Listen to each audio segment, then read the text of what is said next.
Am I live? Guess we're about to see. I'll wait till I hear the thing. I see this really nice super chat, and I thought, well, might as well start early, since y'all are starting early. And I mean, I'm late, but... Guess we're about to see. Oh, there I am. Wait, let me turn me down. Anyway, send out the inaugural tweet. Cheers to everyone for being here tonight. I know it's a little crazy out there. But yeah, and I definitely, had a long day, had a crazy day. Sorry if I'm starting a little, I mean, it's late, but it's a little early, you know what I mean? But anyway, let's switch it up. Hey, what's up? This camera's tilted. Can I fix it? Anyway, not sure why it's doing that tonight. But is it?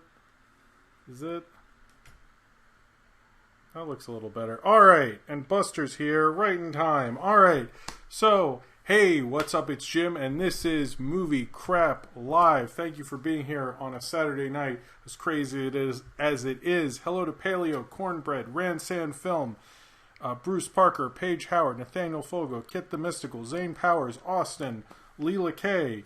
Let's get into this super chat, because it's definitely helping me, because I am a little tired. I will say that. Kinintine, anyway, said, hey Jim, first time I listen to the show live. I tend to put you on in the background while I'm at my job. That's totally cool. Keep up the amazing job. Thank you very much, and thank you for the super chat, because I definitely need it. I need the Red Bull tonight, so thank you. Good afternoon to you too, cameraman. A guy named Crystal, I'll read this. Hey Jim, been feeling pretty bad with how violently the police have been in my state as of late, and I've been looking forward to this stream to help me feel better. Okay, that's good.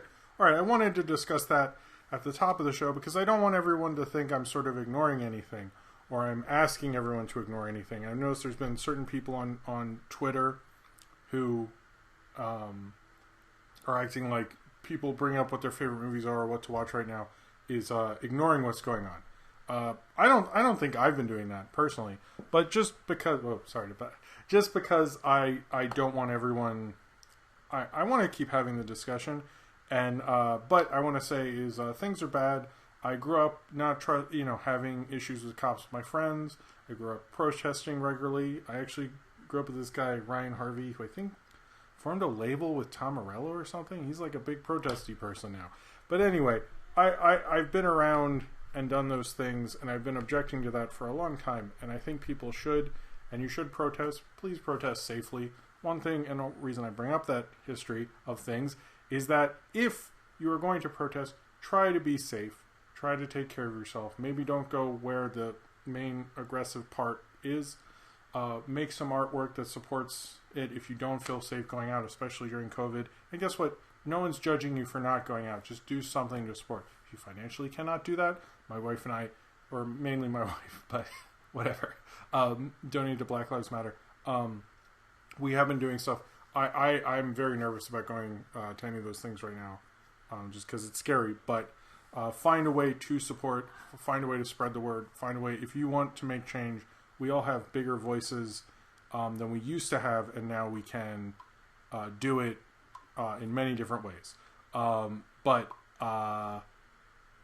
Yeah, so just use your voice effectively. I'm not trying to ignore it. There's not really a reason to bring it up past this point in the show.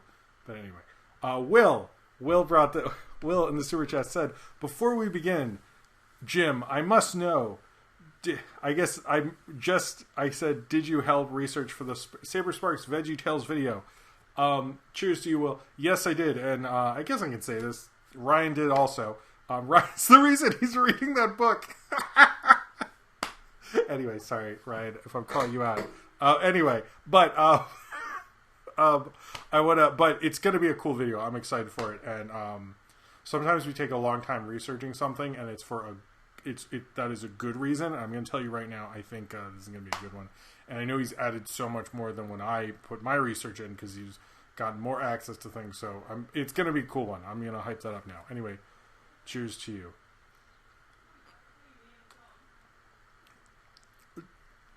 Jim, do you think the murder hornets will attack the cops?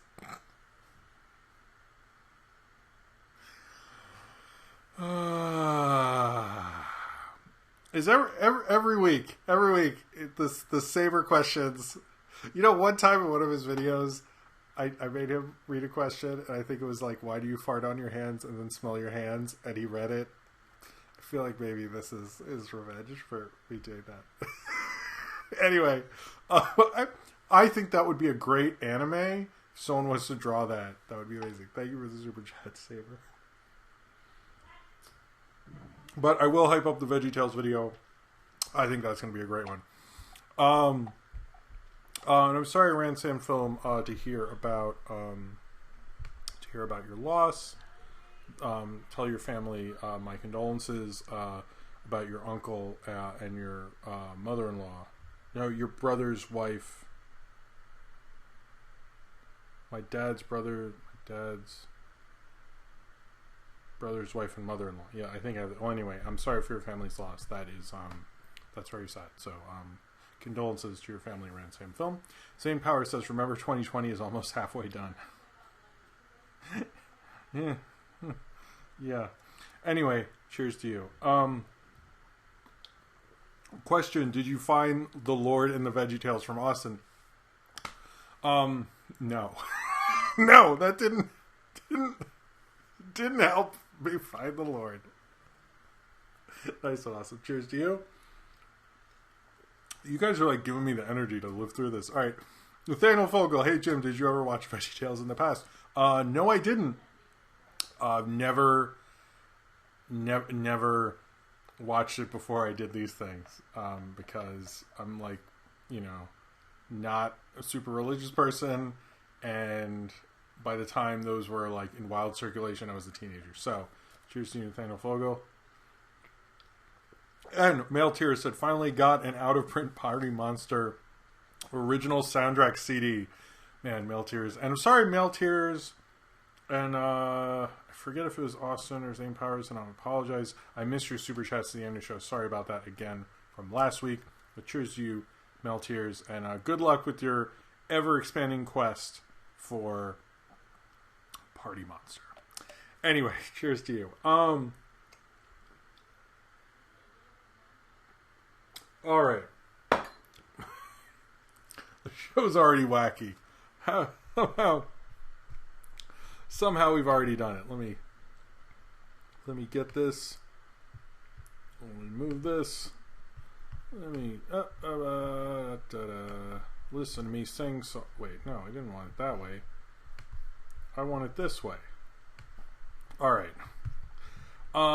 Anyway, before we get into all of that stuff, I want to say right off the bat. Oh, hey, Pan, how you doing? I want to say right up. Hold on, Austin. When you watched with Sophie, did she get a cone? Oh, what did you watch with Sophie, and did she get a cone? Okay, sorry. Austin, that is a good point. Cheers to you, Austin. We tried out HBO Max, and we watched Ponyo because she's really into the Ghibli stuff. Well, the Ghibli stuff she can watch, which is Totoro and Kiki. And I thought, in the G-rated kids vein, I wanted to do Ponyo, which she liked a lot. But because it's HBO Max, which isn't on Roku, which I will get to later, it's not on the two biggest places people watch streaming services, which is a whole other thing. So we had to watch it on my computer. But she did get ice cream on a cone. She got the same ice cream as last week, which is an Ovaltine ice cream. But she really liked Ponyo. I don't think Ponyo is like one of the better Ghibli, one of the better Miyazaki films, but it's a good one. And it's a good one for kids. It's a good G-rated film. She had a good time. I'm sort of actually making sort of a list of I almost said pizza. Of films I want to show her. I think I'm not going to say what next week is. We'll have to wait in suspense. But it's getting a lot of fun. It's actually one of the I don't think I'm saving Spirited Away, by the way, Toon J. That's a good point. I'm saving Spirited Away because Spirited Away kind of represents a lot to me, and there's certain ones that I'm waiting on. because I want them to land, like the original Star Wars, things like that.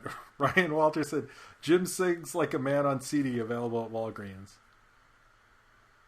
Jim is the best. He's so cool. God tier. Is this Nesca? I thought it was. Oh, I knew it was Nesca. All right. Thank you, Nesca. Cheers to you, Ryan. But anyway, yeah.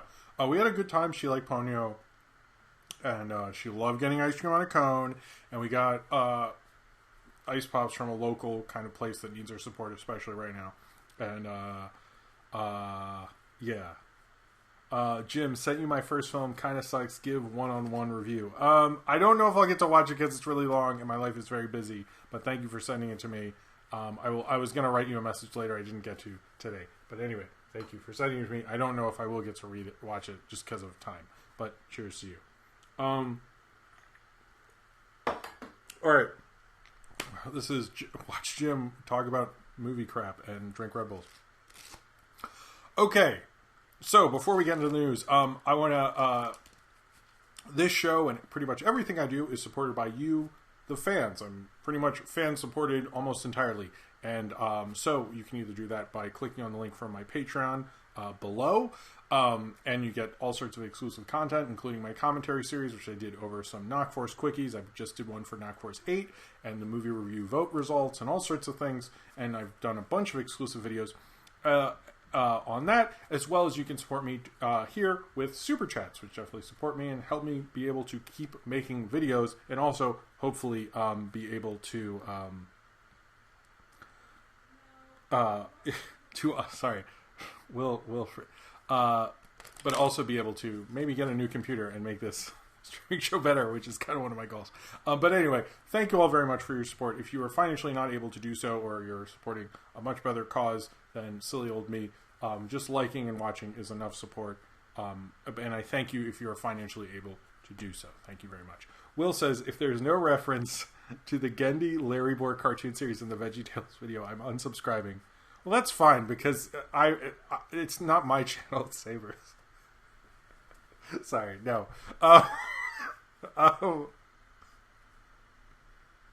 Did Gendy work on that? Anyway, don't unsubscribe to either of us. Sorry, Saber. Saber's gonna be like, what the fuck? Anyway, cheers to you. Movie crap in 4K. I don't know about 4K, but we'll see. Cheers. Oh, Jabberjaw is awesome. Alright, so moving on to actually talk about movie news. It's over 10 minutes in. Alright, so Sonic 2 was finally announced. Now, I want to preface something. I've seen a lot of people bring up that Sonic 2 was they didn't approve it for a while. I think that's more of a COVID thing with all the nonsense going on than anything to do with the financial success of the first Sonic movie. Meaning that I don't think Sonic was a failure or something like that. And that is a good point, Austin. I'll bring it up right after this. Apologies about that. But I'll bring it up after Sonic 2. But Sonic 2, it seems like the same writers and director are going to be involved. All the behind-the-scenes people. They didn't say anything about Jim Carrey or any of the talent on screen or who did the voice of Sonic or anything like that, Ben Schwartz. But I'm assuming they'll probably have contracts to come back. I noticed they were not in any of the reporting for for Sonic 2. But Sonic 2 apparently is in active development. It is happening. There's no date. There is no idea what's happening with the talent. But there is going to be a Sonic 2. And that is literally all you can say about Sonic 2. But it's interesting. It took them a while, but it seems like that they wanted to announce it. They just were waiting, and now they officially have. And it is actually the first Paramount movie to get a sequel in I think since Transformers or something. It's like their first franchise that's starting in a very long time, so they definitely need it. Also, I forgot to mention the Discord because I'm a big stupid. So,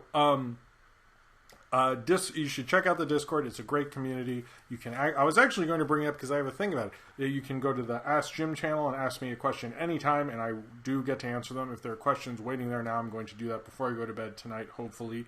There's general chat, which I try to go into. I try to get involved in the Discord. I can't 100% of the time, but if you like hanging out in the chat, or you like just watching the chat, and you're like, I would like to hang out with those people, well, all the cool kids are on the Discord. You should go there now. There's also a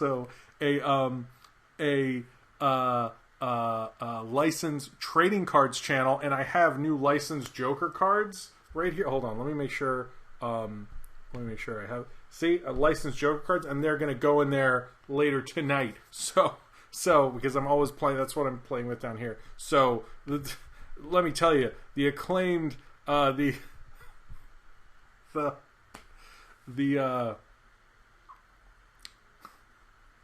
licensed trading card channel is going to be blowing the fuck up tonight, bro. So anyway, you should check out the Discord. Is really great. I love it. I actually check it about every day, so you should do it.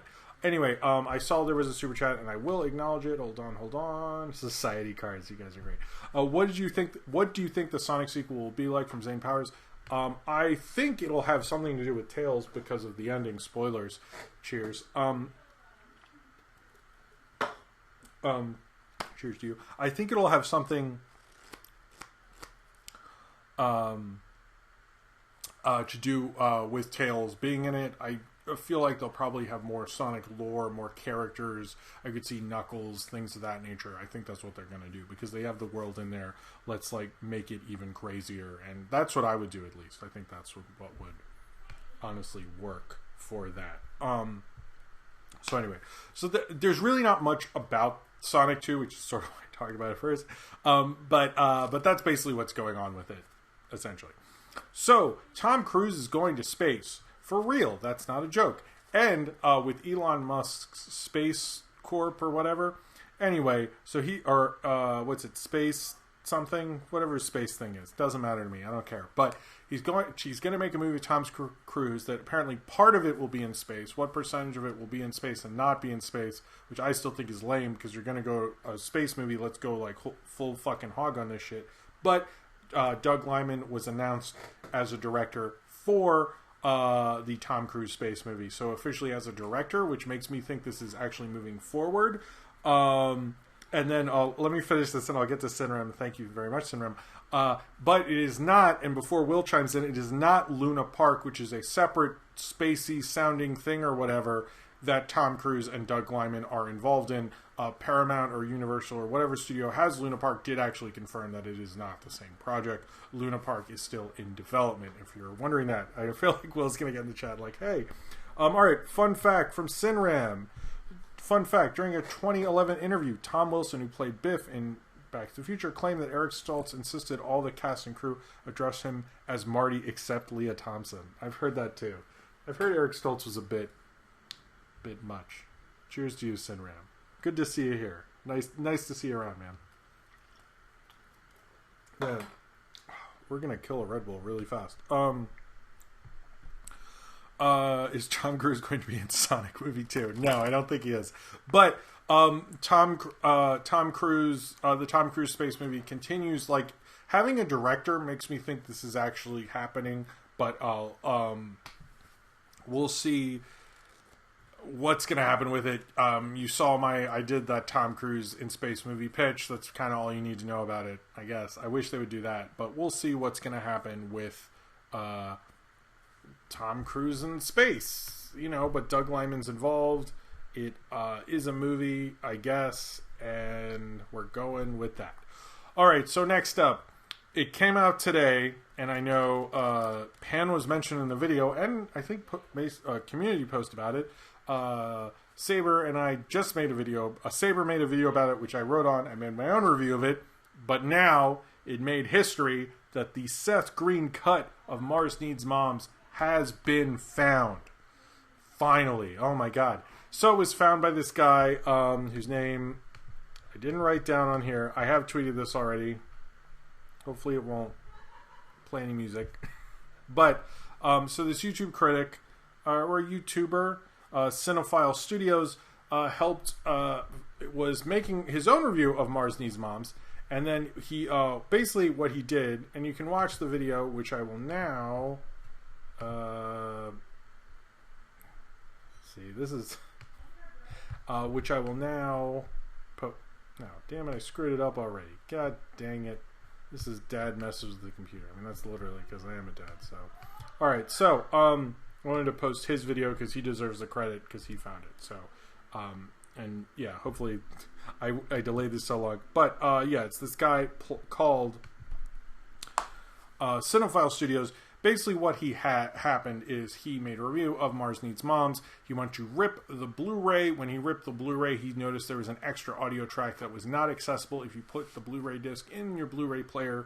And he realized that audio track was the audio track of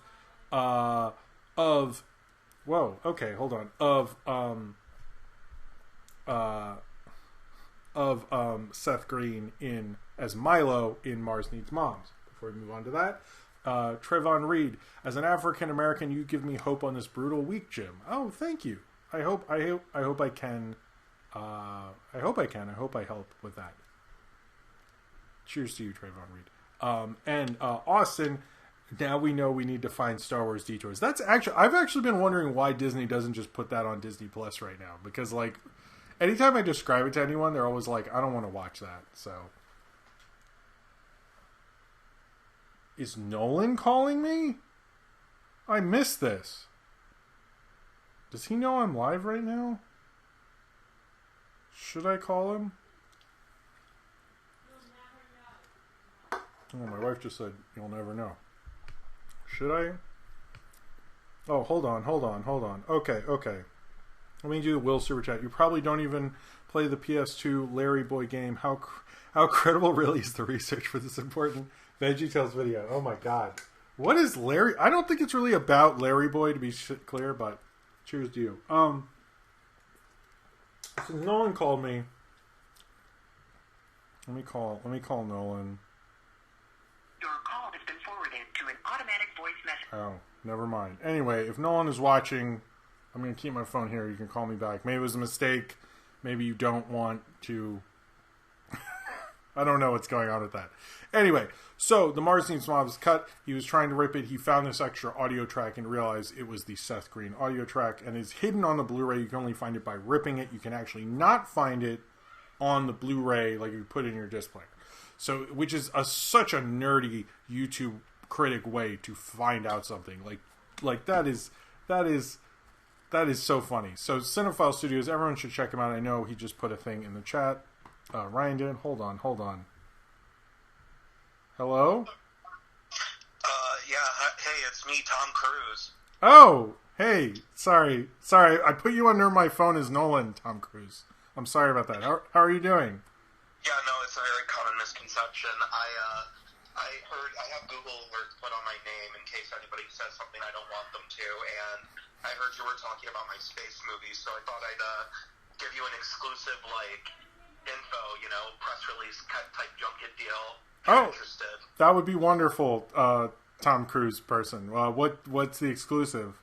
It's a remake of Battlefield Earth. Really? Yeah, I'm a Scientologist, so. Oh, yeah, I mean, that makes sense, but, you're gonna make Battlefield Earth in space? I mean, yeah. Wow. I mean, that's Where the cyclists live? In space.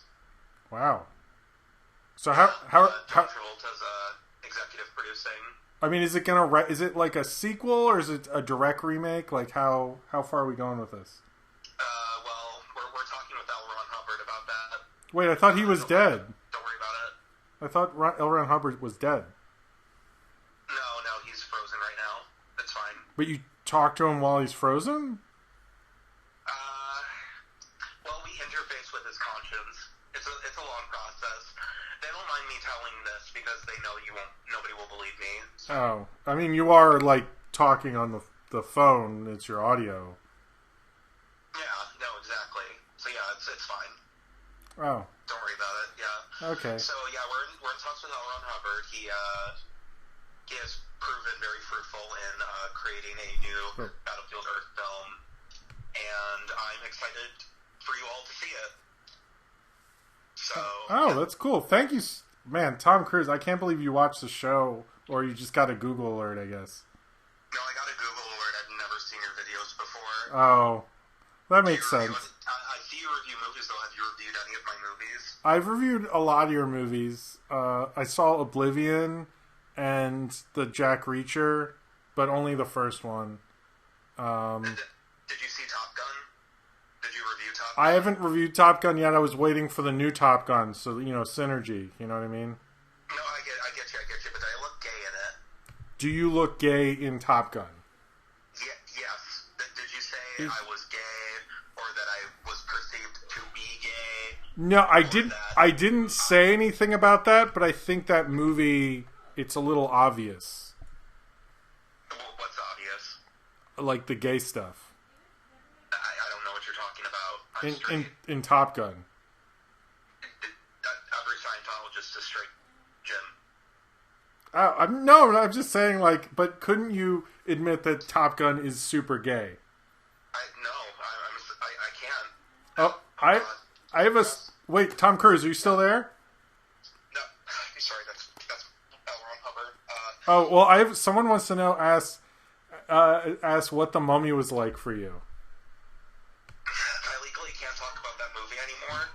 Oh god, he's sprouting the tentacles again. What? I make sure to rewatch the Battlefield Earth remake. It's going to be great. Well, good luck. I love the Mission Impossibles. Good luck. Okay, thank you. Thank you. Love you, Tom Cruise. All right. Anyway, there was a super chat before this. Sorry, I didn't want to interrupt because I had Tom Cruise on, guys. So it said, "Gotta go." This is from I guess it's K19. Said, "Gotta go. Wife needs help. See you around, Jim. I'm gonna have to rewatch this at my job again. Love ya." Oh, thank you very much, man. All right. So wait, where were we? Hold on. Okay. All right, we're back. Tom Cruise is a great friend. Cheers. I think we're out of this. Anyway.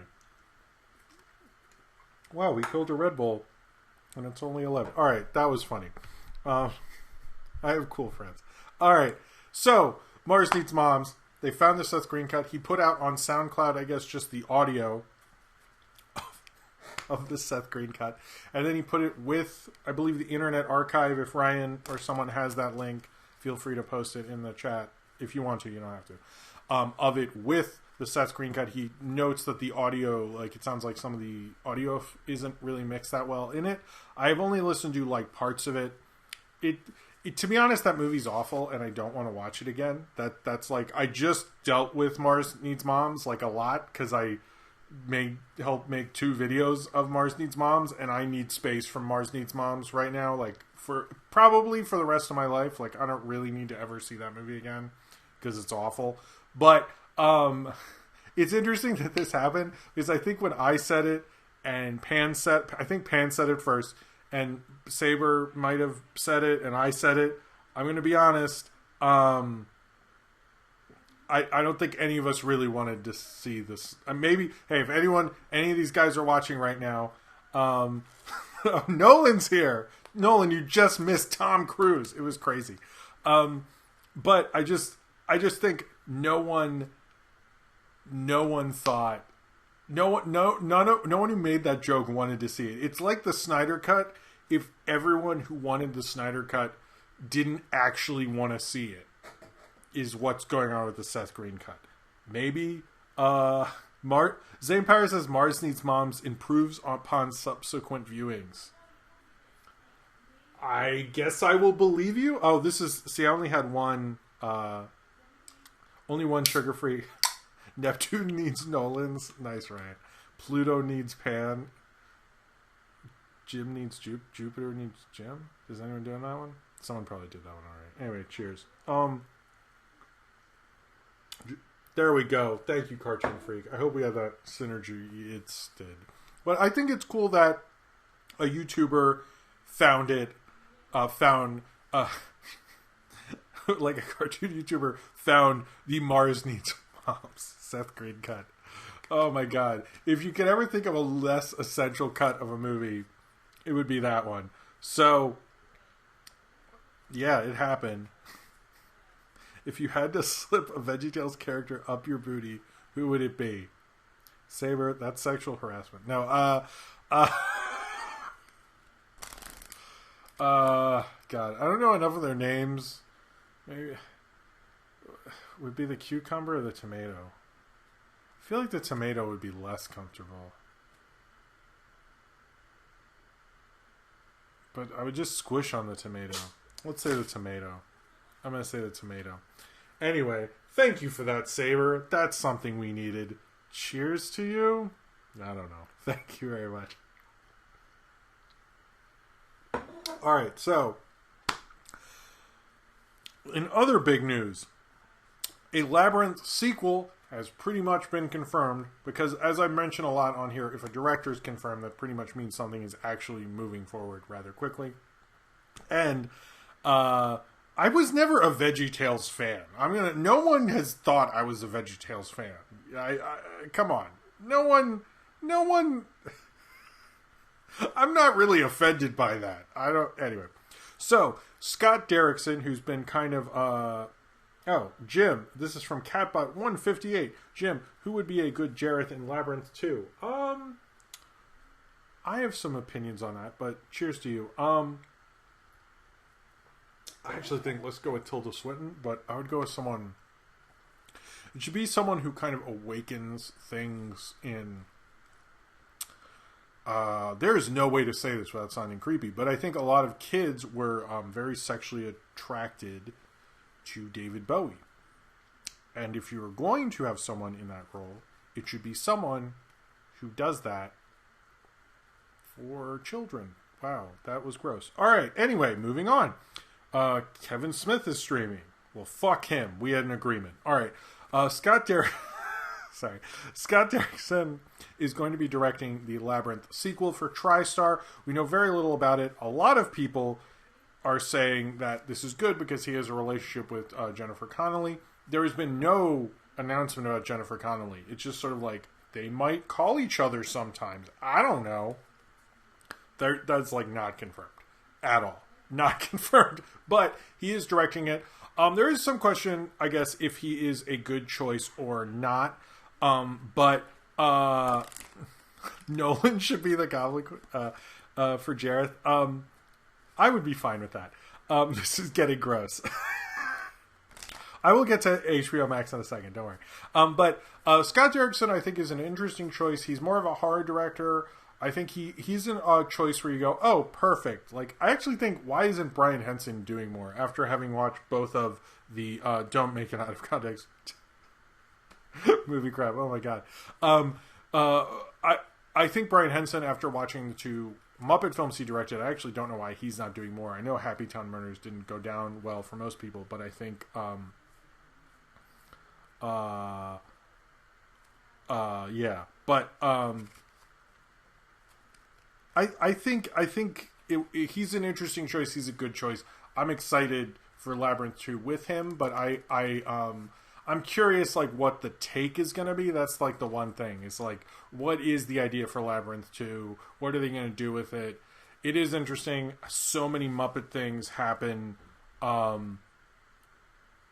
with, like, all the Jim Henson stuff that's happening right now and not the actual Muppets. That seems to be... I think Ryan and I have discussed this, actually, where it's, like we're getting... I'm talking about Fraggles later in the show. We have a Dark Crystal reboot. We have, basically any... Henson property that isn't the Muppets. Sesame Street is surging right now with Warner Media. Like, they're all doing great, but not the Muppets. It's so strange. But I'm excited for this. We'll see what's going to happen with it. They also have a writer, Maggie Levin, who's writing the script. We'll see what happens with that. Now, normally I have two segments in the show. One where I review something, and then I do kind of a streaming recommendation thing. I'm going to have a review something later. I should have talked about this at the beginning. Which is Bring Me the Head of Charlie Brown. But right now, I'm going to talk about it at the end before questions. But right now, I'm going to do HBO Max, which is half recommendation, half review of the actual HBO Max service. But before I get into that, Will says, gonna be busting your balls all night about this, Jim. But is there a mention of the consistent crossovers between VeggieTales and 3-2-1 Penguins? I think it is more of a history than... weird trivia that Will cares about with VeggieTales. However, if Saber is still watching, I guess he can put that in notes. I don't know. maybe I'll bring it up. Man, a lot of you watched these Christian vegetables, apparently. Yeah, I don't remember 3-2-1 penguins. Like, how many penguins is that? Is that 6 penguins or is that 3 penguins? I'm confused. Anyway, cheers. See, all week I thought Will's gonna bother me about Luna Park. I know it. No, it's all fucking VeggieTales. Anyway, all right, so it's okay. I'm not mad or anything. I just think it's funny. So it's time to talk about HBO Max. So there's been a lot of launches of streaming services as the streaming wars have begun, as someone would make a meme of Yoda saying. And HBO Max is potentially the worst launch I've ever seen for a streaming service since there have been streaming services. It was bad. They didn't do a good job. First off, I went to their site Monday thinking I could figure out, hey, I'm an AT&T customer. I pay for HBO. Do I get this for free? Could not figure that out by going to their site, which should have been a sign. Then I didn't really know if I would get it for free until that night of launch. The night of launch, and I had already heard it wasn't available for Roku, which no one knew until the day of launch because we all assumed they wouldn't be that fucking stupid. True story. So, basically, and on Amazon Fire Stick, which are two of the, I think it's like, I read somewhere like 40 to 50% of people who watch streaming services cannot access HBO Max on a TV. Good for you guys. So basically, you can watch it on your computer, you can watch it on a smartphone, any tablet, things like that. That's fine. I installed it on a couple devices we have around the place, but it is not on our Roku. And so I think if you, I'm sure you don't remember this, but when Disney Plus came out, I tweeted like, hey, this is my family's experience with Disney Plus. First night, my wife and daughter watched Cinderella while I cooked dinner. I couldn't get the Mandalorian to load. We watched a Mickey Mouse short, and I said how I watched things. You know what I mean? On my TV. We were all excited. When HBO Max launched, we kind of assumed we would be doing that, but we didn't because it wasn't there for us, basically.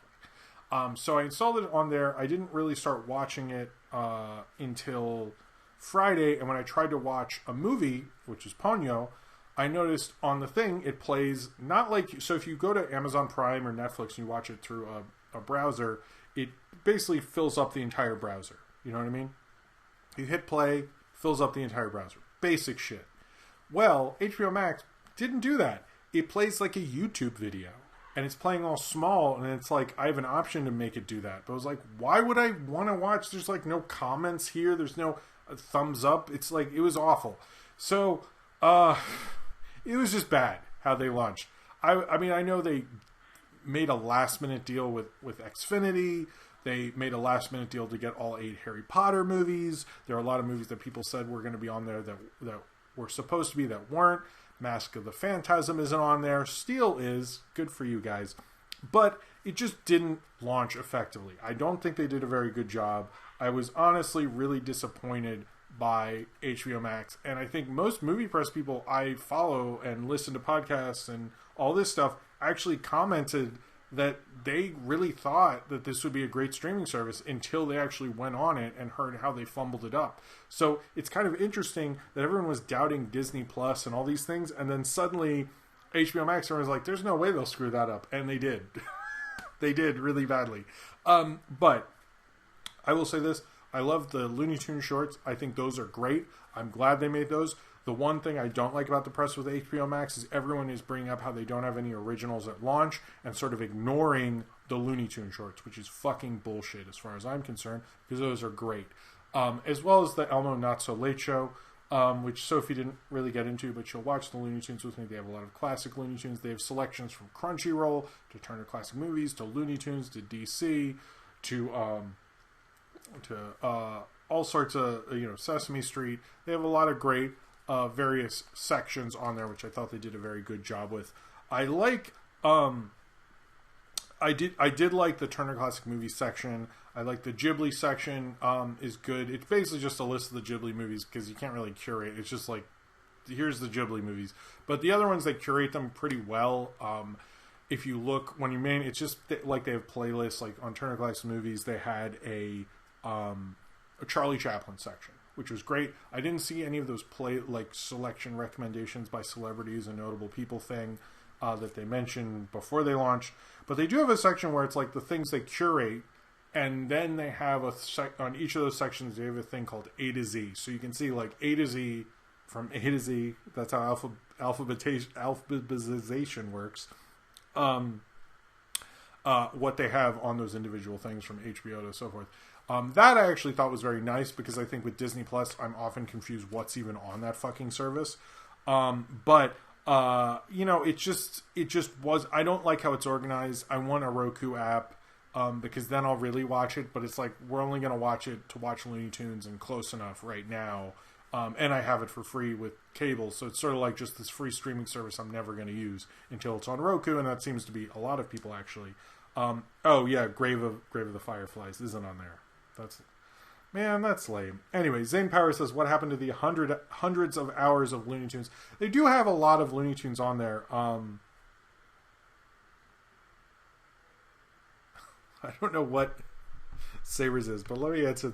I think Zane Powers, what they mean is they made them and they're going to gradually come out, but I think they do have hundreds of hours of actual Looney Tunes. The newer ones I think they just have 10 out, but I know they're going to have like 80 over the span of the year. So cheers to you. And Saber Spark says, my bro talking to me about hentai? What is that? Like hentai? Like porn? Is this a trick? It's a hentai website. Are you trying to get me to search that? I'm not searching that. I mean, I almost did, but I'm not going to do it now. I'll search it later when people aren't watching me. Anyway, oh, Saber Sparks. All right, cheers to you. Oh yes, that's my Jaws chart, which Sophie knocked off his jaw comes out. Sorry, does that freak out? It'll go back in. Or I just maimed him on. It's my jaw. I need to get more Jaws toys because I'm a big. I need to do Jaws. You know what I've actually wanted to do? I don't know what a Chad means. Does that make me more of a Chad? What I need to do, I've wanted for a long time on my birthday to do like a live riff of Jaws 4, which is, by the way, the best two Jaws movies are Jaws 1 because it's a classic and it's amazing, and Jaws 4 because it's horrible. It is fucking bad, and I need to do that at some point on one of my birthdays. Do like a live, like get like all my YouTube-y friends and when we all watch it. It would be cool. I think this birthday I'm watching Jaws 1 and Jaws 4. Jaws 2 is just, maybe I do all 4. Jaws 2 is just like it's like not good enough or bad enough. Jaws 3 is ridiculous. I've actually seen it in 3D. And Jaws 4 is horrible. And you didn't really need to know all that about Jaws movies, but now you did. Alright, so before this has gotten way crazy. So I'm going to give you some recommendations on HBO Max as well as doing a review on it. Because I think there is some cool stuff on there. Obviously there's cool stuff on there. They have a crazy library, so let's get into it. So, what do they have on there that you should watch? Normie Jim from Ryan. Cheers to you, Ryan. So, here's what you should watch on HBO Max. First off, they have Contagion, which you used to have to rent through various streaming services. This is the first time it's been on a streaming service where it's free. You're not buying it on demand or something like that. It's been surging up the iTunes charts because there's also a pandemic thing, as well as all the civil unrest. There's still that pandemic thing going on. So if you've wanted to watch Contagion and you have HBO Max, you can, and you don't have to pay for it. As well as they have, everyone wants me to say The Judge. Fine, they have The fucking Judge. Don't watch it. It's awful. Don't watch it. I know it's funny that I hate The Judge, but it's awful. Anyway, other movies out here is The Player, Robert Altman's classic, which is on the movie review vote for a very long time. Rio Bravo, which is literally one of the greatest westerns of all time and is a lot of fun. It's a lot of fun. It's a great movie. Quentin Tarantino considers it one of the best movies of all time. I know he plays it for people. It's like a friendship test. So if you want to know if you could be friends with Quentin Tarantino and you can't set through Rio Bravo, guess what, son? It ain't happening. The Charlie Chaplin section they have on... The Turner Classic Movie section is, by the way, fucking great. And most streaming services do not invest in classic films, and they did. And I give them credit for that. HBO Max, I will give you credit for that. The Chaplin section is wonderful. The Studio Ghibli section is great. The Looney Tunes section is great. Obviously, check out those. I don't think you want to watch me recommend stuff you already know you're going to be recommended, but if you needed that for whatever your life is, I just did it. They also have Rock and Roll High School, the Ramones classic. It's a great movie. If you like the Ramones, you like punk rock, or you like cult movies, you should see Rock and Roll High School. That is a must-see. They do actually have Steel in the DC section, and it wasn't hidden either, which shows me they do not have enough options. I know they didn't have the Christopher Reeve Superman, I believe, but they do have Steel with Shaquille O'Neal, which, believe it or not, I saw in a preview before it came out, and I haven't seen since. I should do that. They also have Flapjack. I love Flapjack. That's a good show. The Marvelous Misadventures of Flapjack, is it called? I love that show. I know some people find it gross and weird. I love that show. It was basically the forefather, the Mighty Mouse, The New Adventures of its time, basically, which I will talk about later, actually, with Bring Me the Head of Charlie Brown. But Flapjack, you should check that out if you never have. I think it's the first time we really can do that. Regular Show and the Regular Show movie are on there. Obviously, I love those. I did a video essay on Regular Show, which I'm still very proud of. And if you want to catch up on that before Close Enough, please do it. Regular Show is a great show. The 400 Blows, which is, I think, one of the greatest. It's one of my favorite films of all time. It's one of the greatest films of all time. It's one of the best coming-of-age stories of all time. And it's the best French New Wave movie. I don't give a shit what your opinion is. It is. It's wonderful. See 400 Blows. They also have Primal. If you wanted to check out Primal for the longest time and haven't been able to, this is the best place to do it.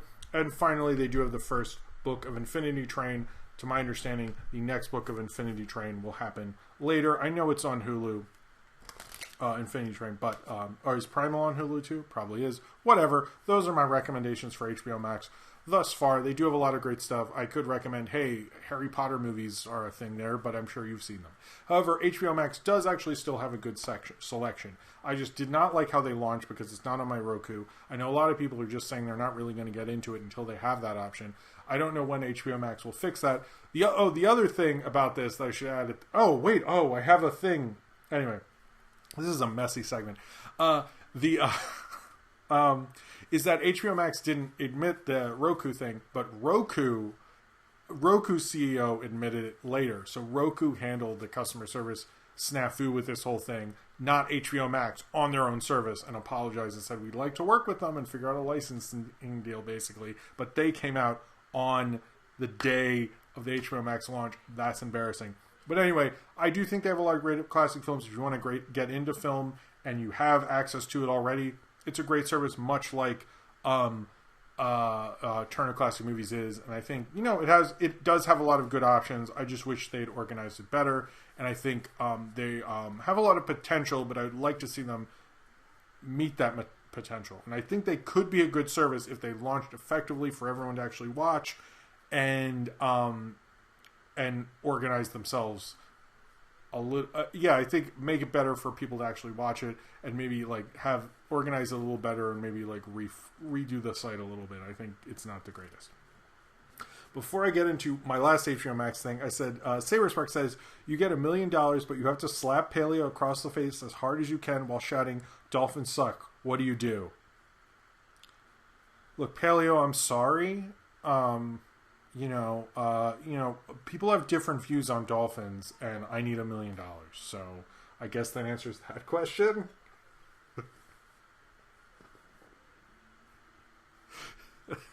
I think Paleo just unsubscribed forever.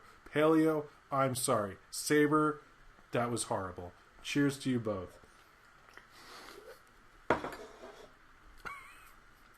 feel like I would definitely get stabbed if I said that by Paleo. No one would see it coming. They're like, Paleo stabs people? I didn't know until now.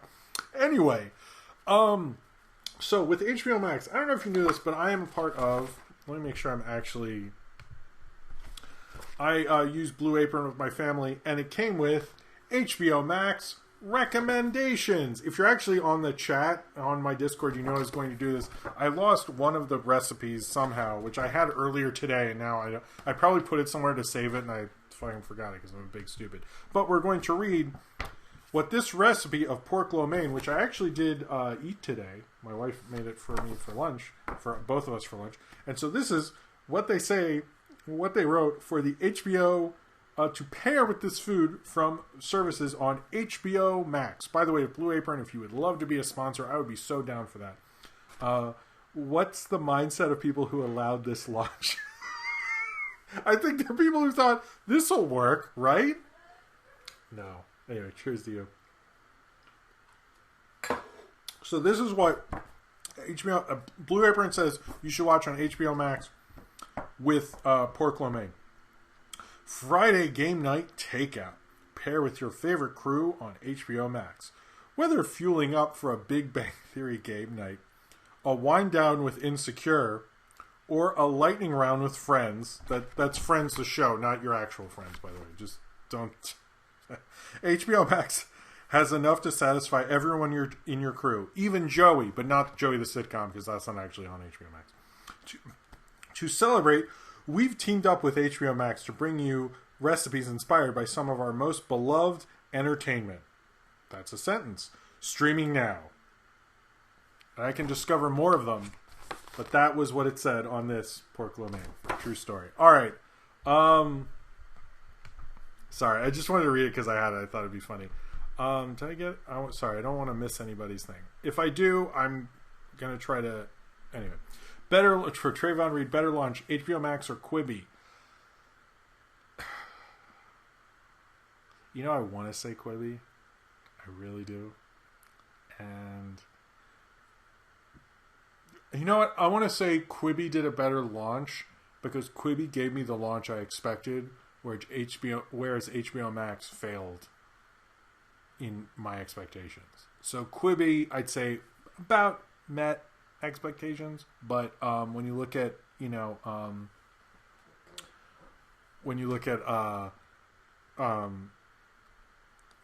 Max, it's just like disappointing. HBO Max is disappointment. What about Joey Wheeler and his Brooklyn Rage? What? What does that mean? I don't know what that means, I think. Should I Google that? Maybe the chat will explain it to me. I don't know. Cheers to you, awesome. There was, for real, a Variety article about... there was a Variety article literally about how Joey isn't on HBO Max. And they said, it's in the Friends creative universe. Which I was like, wow, that is the thing you said.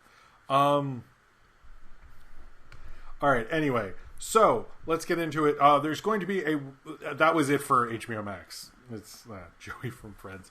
I'll Google it later, maybe. I don't know. Anyway, it's a Yu-Gi-Oh! I don't know the Yu-Gi-Ohs. I'm sorry. I should know the Yu-Gi-Ohs, maybe. Oh, Nolan looks a little too shiny. Anyway, did I mess him up more? Should he be... There, Nolan looks pretty. There we go. I mean, Nolan always looks pretty to me.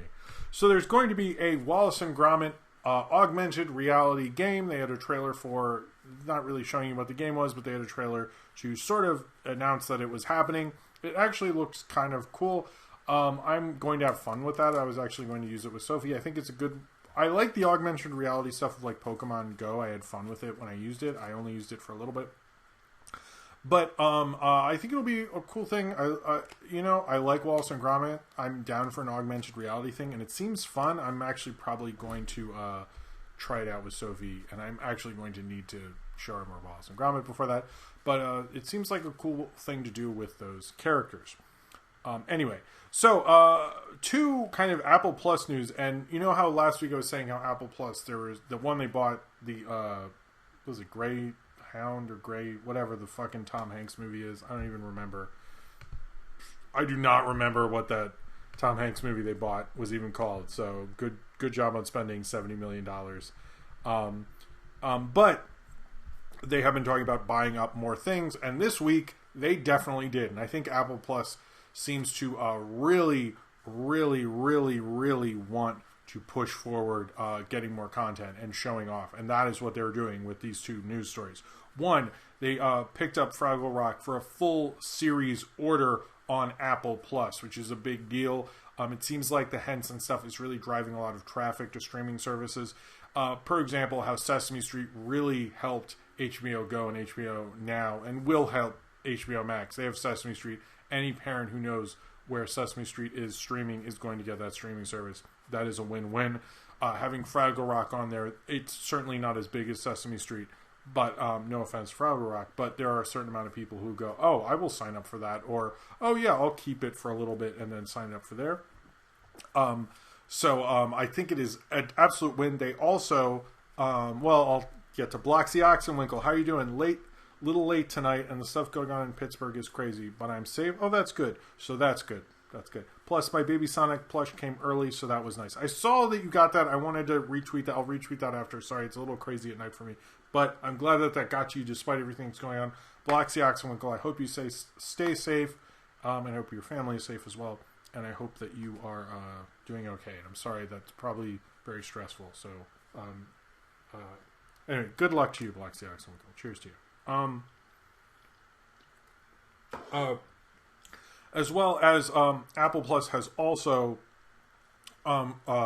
is also going to be the home of all the Fraggle Rock episodes that were formerly on HBO. Apparently, HBO is not playing them really much anymore, at least according to Ryan, who helped me out a lot with this. By the way, cheers to Ryan Walterson, who does a great job helping me out, helping me with the next Every Show Ever, which I'm excited for. I wanted to come out on Friday, but this week got a little crazy. But that's going to be coming out next week. But that's a whole other thing. But Ryan's great. Anyway, I'll leave it alone. I don't want to embarrass him. But all 96 of the original episodes will be on Apple Plus, which is a huge get for them. Fraggle Rock, it seems like, because Netflix is doing Dark Crystal, it seems like these streaming services know having these cult audiences really helps them. And I think, I will say this, one thing that Netflix really did really hardcore is get these cult audiences to sign up. Because, and per my experience with it, Mystery Science Theater, I knew I was already signed up for Netflix, but I knew I was never going to cancel that subscription as long as they had Mystery Science Theater. I'm not going to, despite the fact that they don't now, or aren't making any new ones. However, I think that if you're a cult fan of certain shows they have, that you're going to go to that service. So I think it definitely helps, because Fraggle Rock definitely does have a cult following, as well as I've heard the Central Park show is really great. Farscape on Peacock, baby. See, Ryan's been saying storyteller on Quibi. That's the one I want. I don't, but it's going to happen at this. I don't know if Quibi's picking up anything at this point. All right. So the other big Apple Plus news is the new Martin Scorsese movie, Killers of the Flower Moon, is going to be an Apple original film. It is still going to be distributed by Paramount. It is going to be produced by Apple Plus. He wanted to make, to my understanding, an almost $200 million movie, and was not. What is this Saber Sparks thing? Hold on, Saber just tweeted something. I'm sure there's someone who's watching this later. I'm like, I wanted movie news. Oh my god!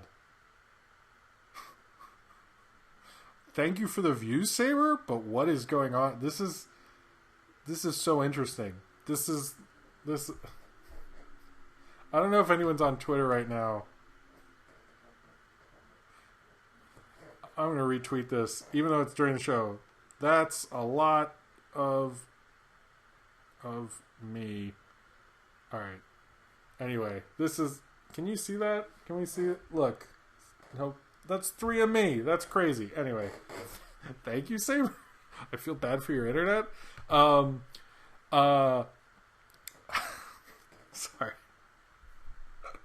Thank you for watching, by the way. Anyway, God, you guys are making me. I feel like I talk about serious movie thingies, and then I laugh a lot. All right. Cheers to somebody. I don't know. But St. Barry says, what Jim Henson property will be on Oaxis? Cheers. God, I hope they don't do that to him. That would be horrible. All right. So, the next Martin Scorsese film, it is going to be is going to be starring Leonardo DiCaprio and Robert De Niro. I would say this is a bigger teaming than The Irishman, partly because people still actually want to see Leonardo DiCaprio movies, and although Dunkachino himself was in The Irishman, that was a big deal. This sounds like a better property. It's been a property that J.J. Abrams was considering being his follow-up for Force Awakens, which didn't happen, but he was considering for a while, and that's become Scorsese and DiCaprio and De Niro.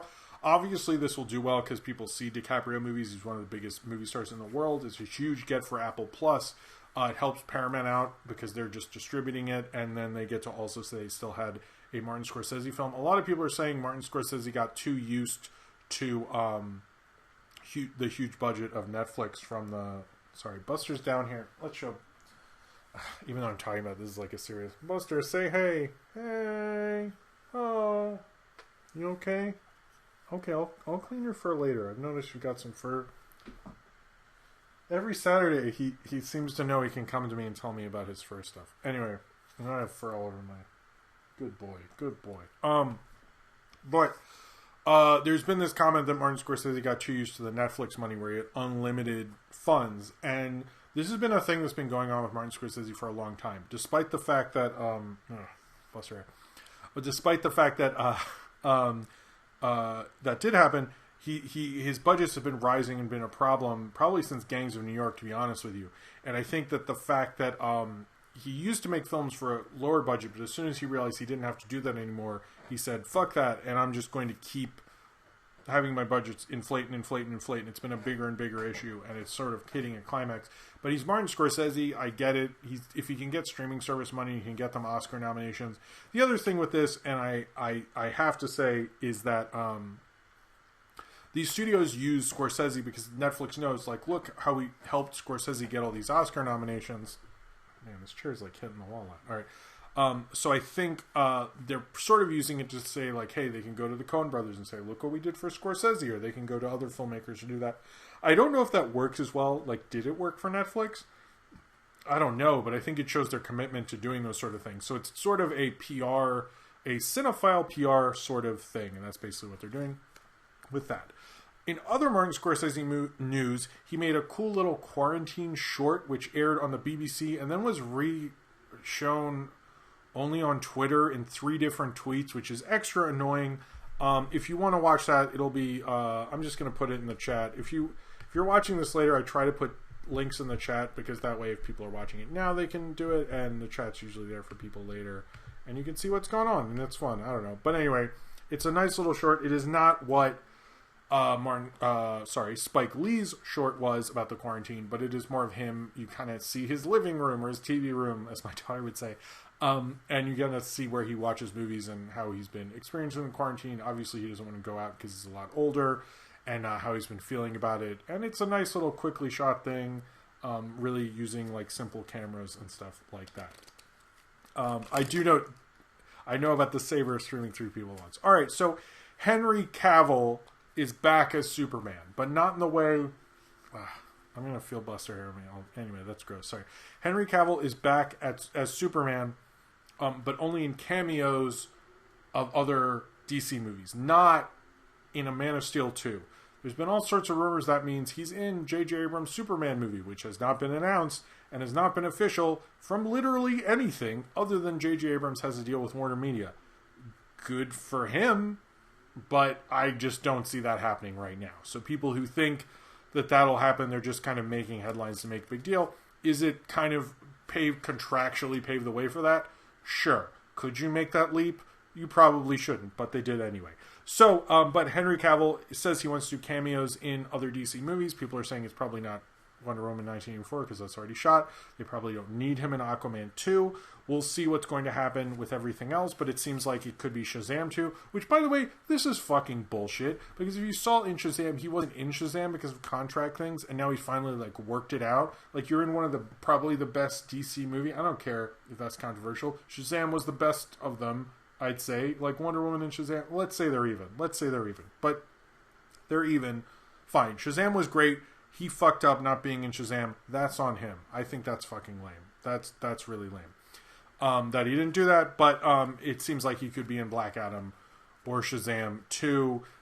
is the plan right now. There's the only DC movies in development, but there might be others. But he has signed on to at least cameo as Superman, which to me means he will probably come back as Superman in some way at some point, because he did do that. So I sort of understand why people think the J.J. Abrams thing, but anyway, Alright, so in movie theater news, basically, I do this every week in a certain regard. Okay, sorry. Let's just do the big movie theater news thing. So, basically, what happened, Hollywood is going to push a huge, I need some water. Oh, sorry, Pam.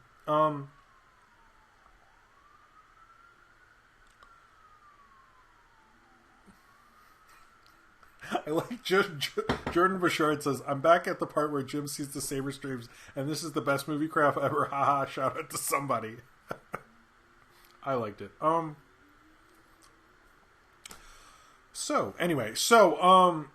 In Buster, you are too fluffy for me sometimes. They change his hair color digitally. They should. So, basically, I learned that apparently top talent agencies in almost every movie studio that there is coming together to try to make a big campaign to get people to come back to the movies. This is a big priority for them. They're going to have top talent, top filmmakers really advertise like, hey, it's safe to come back to the movies. Is there a vaccine? No, but come back to the movies. We all need money. So they are going to be doing these things. This is something that is actually actively being worked on. At the same time, Spike Lee came out this week and said he won't be coming back to theaters until there's a vaccine. He doesn't even know if he'll start shooting anything again until there's a vaccine. And it was very clear about that. I think that was actually, I know Spike Lee is considered very extreme by a lot of people, but I thought that was something that needs to be said, because I personally don't know when I'm going to come back to the movies theaters, which hurts me. And a couple of weeks ago, my wife and I talked about that, and it actually kind of hurt me to think about, but then I was like, yeah, I don't know if I really want to get my family sick because I needed to see the Mulan live action remake or some bullshit.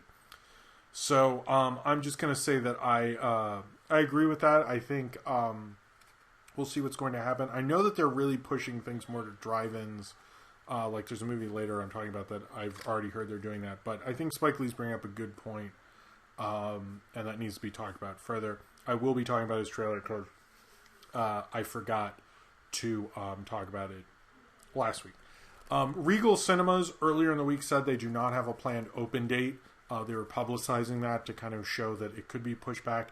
And even San Francisco actually said that they are not going to be let theaters open in their city until August, which if that happens and Tenet leaves its usual date, someone actually did the math, and judging by Dunkirk's opening weekend, it would cost the movie about $400,000 based on what they project. Like a news article went through that. So San Francisco seems to be pushing back against the idea that movie theaters are going to open in July, but Regal Cinemas did announce a date or a month date sort of thing of July. It seems like people are trying to push for that. Still, no one's moving on that, but San Francisco is the only one who's effectively, legally pushed that down to August. And in more fun news, by the way, I think it should. I think they. I've heard people say Thanksgiving is more viable kind of idea, and I'm starting to agree with that. And I think things like New Mutants, films that are not huge like Mulan or Tenet, are going to be going to streaming services, and we're going to start seeing that in the next month. There's going to be, when they realize they can't open that in July, which is going to happen, we're going to start to see that happen then. And the fact that we're seeing films positioned to open in drive-in shows me that there's certain people in the industry who want to deal with the fact that this is an issue, and there's certain people that don't, and that's a problem. Anyway, but in news that wow, that was a loud but. That news that speaking of drive-ins, but if y'all are looking for something to watch, I'd recommend Vast of Night. Recently dropped on Prime this weekend. I'm going to watch that tomorrow. I'm actually excited for that, Will. I've heard a lot of great things. Vast of Night, I've heard is really cool. I hope to have a review up this week. We'll see. But anyway, I wanted to say cheers to you, Will. That is to my understanding, it's a great recommendation. Cheers to you. But I'm excited to see it. Anyway, so a man has broken into a movie theater in Alabama, an AMC movie theater, and was living there and eating snacks and things like that. I'm going to be honest, I've had the fantasy of, and I actually was thinking about it would be a cool short to make about someone who broke into a multiplex theater, and I was like, I have had the fantasy of I could break into a multiplex theater. I break into a multiplex theater, right? And I could go in, I could definitely know how to, I would have the time to figure out how to work their projection system, which to my understanding is not very hard. And I would literally see what is on those hard drives. I would just watch every movie there, fucking eat some Reese's Pieces, drink unlimited cherry Coke, eat a fucking ton of popcorn. I would try to find, weirder places to sleep so they wouldn't find me. But, yeah. Anyway, when I read this story, I was like, I've definitely had the fantasy of going into my usual multiplex and breaking in and watching movies. I wish I could, man. Anyway, that is a real thing that happened. I know I don't usually do stories like that, but it just like evoked something in me. So Quibi apparently will let people Chromecast Quibi. Yeah, I gotta say this about Quibi. I am now done with Quibi. I watched When the Streetlights Turn On or whatever. I finished that. The ending sucked. The rest of it was alright. I thought about doing a review, but I was like, I don't think anyone cares. So I just... yeah, I think I'm done with Quibi, to be honest with you. And the fact that they're just now going like, maybe we should... If they had an app on my Roku, I would keep Quibi. But it's also like, I don't want to pay for that shit. It's just like, why am I paying for that shit? It's like, Phantom of the Multiplex? Holy crap, I want to do that now, Austin. Living in a movie theater versus living in a Walmart? No, I don't really give a shit about Walmart, so I don't think... Maybe that's your dream, but I think a movie theater... magnifique, you know. I would bring some Blu-rays and stuff so I could play like... I would bring the more violent cut of RoboCop, watch that in the theater. I used to work in an amphitheater. I used to do that. One time I watched... RoboCop next to Wayne's World. RoboCop is even funnier if you watch it next to a comedy. Anyway, cheers to you, Sam. I don't know. This is definitely Buffalo Wild Wings. Bruce Parker, are you Pan? Anyway, is Pan still here? I forgot Quibi was a thing too, but I don't want to end up paying for that shit. All right, so man, we do have a lot of. Well, we might have to hurry up. This is getting long. All right. Last Night in Soho, Edgar Wright's film, which I talked about, had been moved back permanently, has now been given a date of April 23rd, 2021. So that's what's going on there. As well as, and I know Pan brought this up as well, not this news, but has brought up the show that there was a Zoolander animated series. It is finally available on a streaming service in America, CBS All Access, which we previously talked about how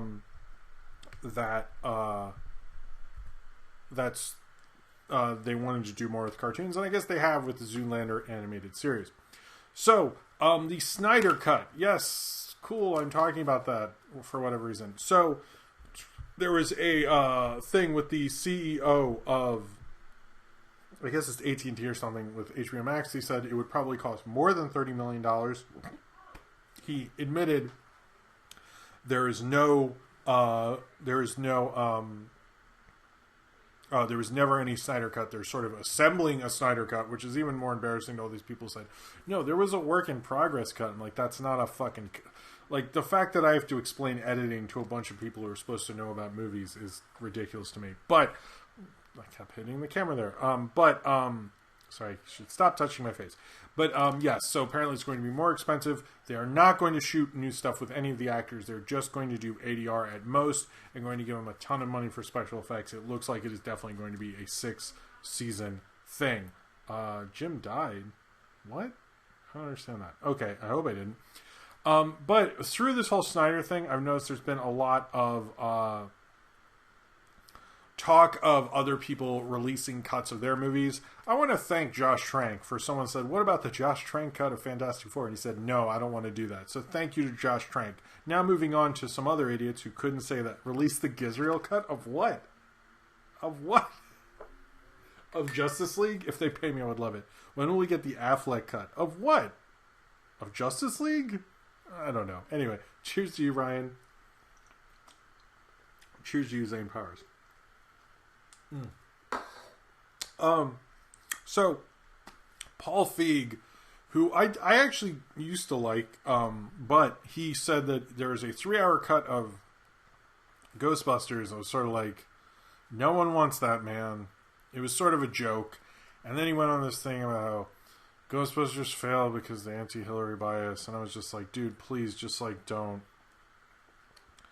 Stop it. Just leave Ghostbusters alone, man. Like, it bombed. It was unfairly punished by people before it came out. I didn't think that was fair, but just, like, leave it alone, man. Just, like, please give us a break.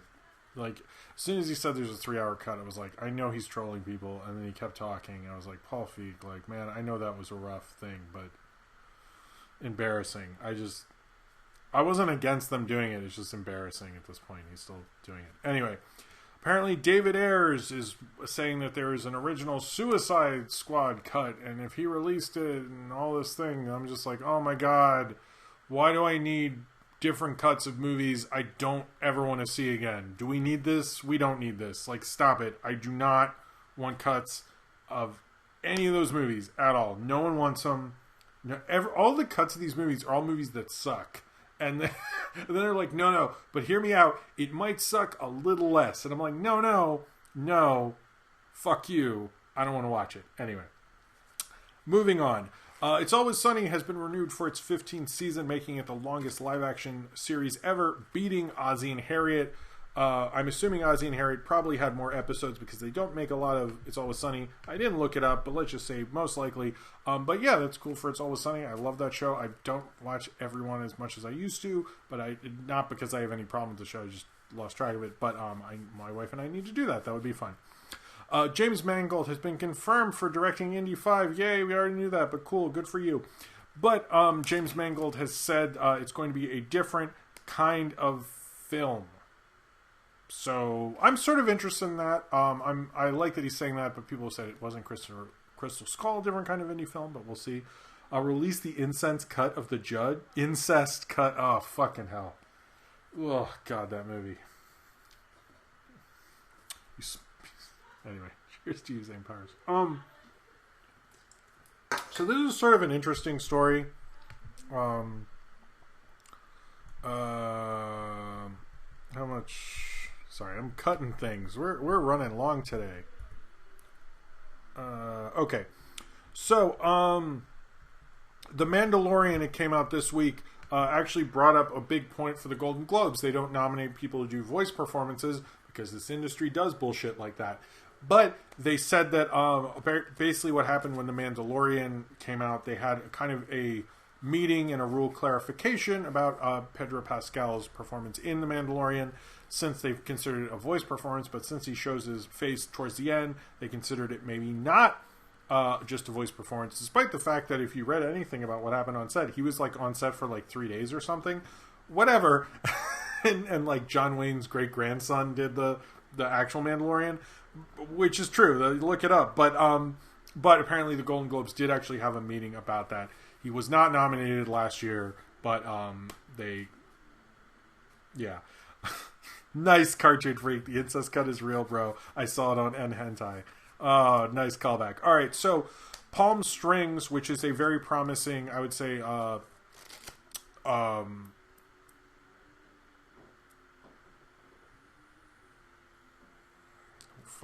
Lonely Island, sorry. Lonely Island film going to be on Hulu. Is going to come out on July 10th on Hulu as well, and is actually going to be released in drive-ins, which is something they announced, and I thought, by the way, that was very good. Release the Creech cut. Thank you, Cornbread. Why didn't someone say that earlier? Ryan Gosling has announced he's going to be making a Wolfman movie during Universal and Blumhouse's new group of Universal monster movies, with the director of the recent HBO film Bad Education, which I have not seen. I think Will told me about. Will, did you see that? Did you like it? Let me know. The Safdie brothers have made a first look deal with HBO. No one's sure what's going to go on with that, but I know they made that Showtime pilot recently, and it seems like HBO wants to make series as well. No clue if that has anything to do with movies or anything like that. J.K. Simmons revealed today that he has signed a contract to appeal as J. Jonah Jameson, or his kind of Alex Jonesian take on him in the recent movies, in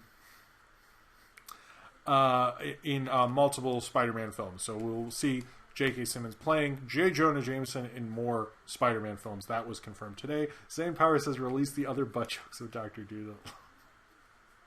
You should. I think we're running out of Red Bull here. Okay. So the Five Bloods trailer, I didn't get to talk about it last time. I forgot about that. Okay, only two stories, and then break, and then Bring Me the Head of Charlie Brown.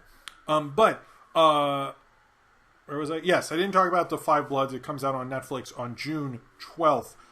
The Five Bloods, to me, look like Triple Frontier, but it looked like a Triple Frontier, the Ben Affleck, Pedro Pascal was in it, I believe, as well. It was kind of their big push, Netflix's big push to have a huge action movie. No one really talks about it. I reviewed it. I'm sure no one cares, but it sort of doesn't work. I think what's cool about this one, it's like these guys going back to Vietnam to find gold that they buried. It has a lot of cultural, a lot about African Americans in Vietnam. It speaks a lot about a lot of different issues that Spike Lee's really good at. It looked like someone took Triple Frontier and went, hey, what if we gave this film more prominence than a bunch of white dudes stealing a bunch of money from a drug lord? What if it's people, who fought and lost their lives and lost their innocence through war, and they steal gold? So to me, it seems like someone took Triple Frontier and gave it importance, which sounds really cool. It's also a new Spike Lee movie. I know he tried to do that, was it Miracle of Santa Ana, maybe? The World War II film that didn't go over that well for him. I never saw it. But to me, it's like, he got an Oscar, let him have his cool war film. I think Vietnam makes more sense to me for the mentality of Spike Lee anyway. But, I haven't seen the World War II film. But I'm excited for it. I plan on reviewing it. It looks like a cool trailer. And I'm sorry I didn't talk about it last week. That was lame. Anyway, release the pictures of Julia Roberts in a thong. Is that a thing? I think that was a joke on something. Anyway, the Ren and Stimpy documentary, Happy Happy Joy Joy, was acquired by Gravitas Ventures, which will release it in theaters and on demand in August. No official release date, just that they plan to do that, and if theaters are open, but I noticed they put the on-demand thing in there. And, finally, the last thing. Apparently, that if you watched X-Men Apocalypse, and who remembers that? But anyway, who can forget that, is what I meant to say. Apparently, the hint of... Man, there's a lot of sirens going on. It makes me feel very safe. That was a joke. That Mr. Sinister, if you saw the Mr. Sinister thing at the end of X-Men Apocalypse, that was supposed to be a kind of a hint at what was going to happen in Gambit. No one was officially cast as Mr. Sinister, despite the fact that they mentioned John Hamm quite a lot. But what happened with Mr. Sinister, nothing happened with that Mr. Sinister tease. He was going to be a villain in the Gambit movie that didn't have one, Channing Tatum. And if actually people reminded me that apparently that, hold on. Okay, I will get to you right before the Niji Kichi. Always surprise me. I never see when you're coming. But, yes, so the Mr. Sinister was going to be in the expanded universe that we're trying to do and have cameos in New Mutants possibly, but definitely be the main villain for Gambit. So that was going on with that. All right, so everyone's being very generous. I want to thank everyone for doing that tonight.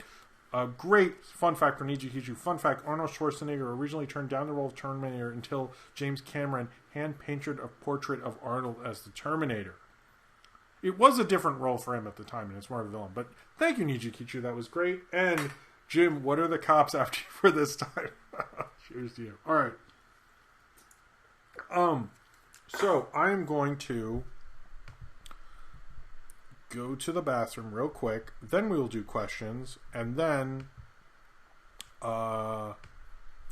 one review of Bring Me the Head of Charlie Brown. Go check that out while I'm in the bathroom. It's short enough, I think you can do that.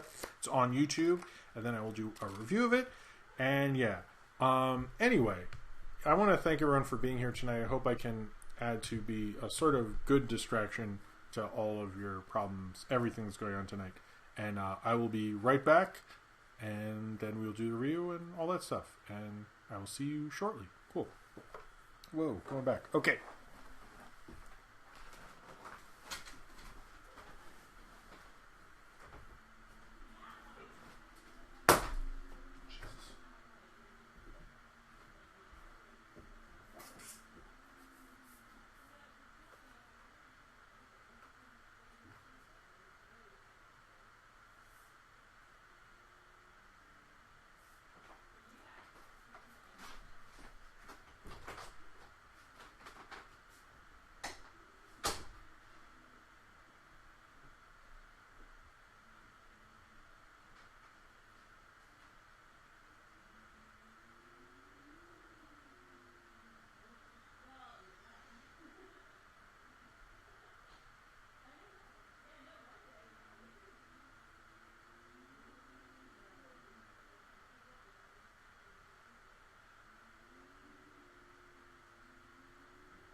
Is that wall green or blue? It's sort of a greenish blue. Thank you, Nick Nitro. I haven't seen you in a while. Dibs on the shark? No, fuck you. That's my shark.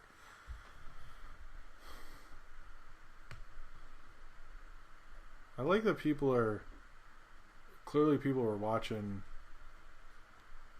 we're watching the thing. I should bring that up before we do the thing. I should say, hey, this is what we're doing so you can watch it. So maybe I should do that. It should be one of the tweets with movie crap. That would be a good... Anyway. That'd be a good idea. Wouldn't that be a good idea? I think it would. Alright, let me drink some water. What's the buzz on Jim? Alright, so...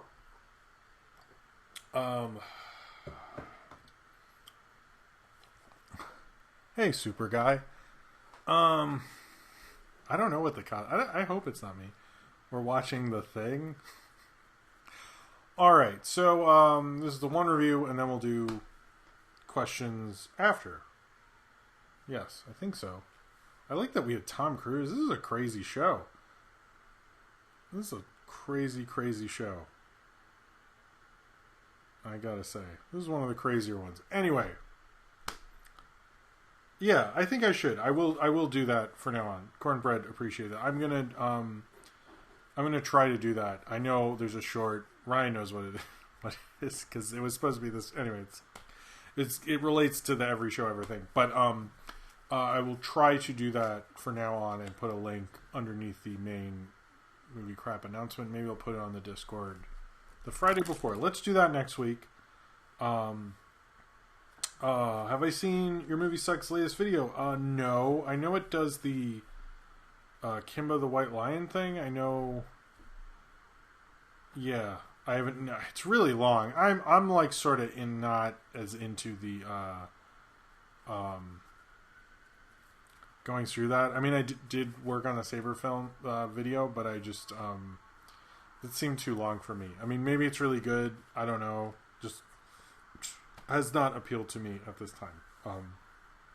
He's also, I think he's a little more cynical than I am, so I don't know if it's only 2.5 hours. I don't watch a lot of his stuff because we're very different film-wise, so he's a nice guy. He's been nice to me.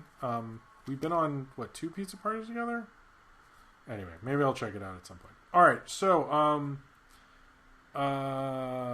okay, maybe I'll try to watch it at some point while I'm doing stuff. Anyway, so I wanted to review the man, there's a lot of noise. I hope I can review this without all this cop stuff going on. Alright, so today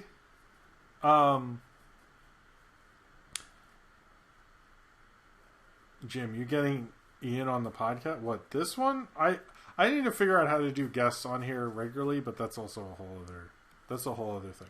So, now I wanted to review the infamous 1986 film short called Bring Me the Head of Charlie Brown.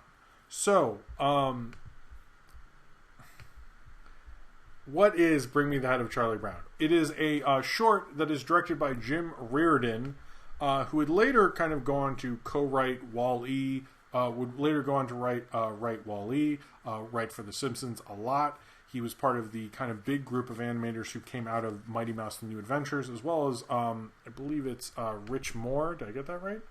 Yes, Rich Moore, who narrates this, would then go on to do, who would co-direct both the Wreck-It Ralph films and Zootopia, which also Jim Reardon would help write.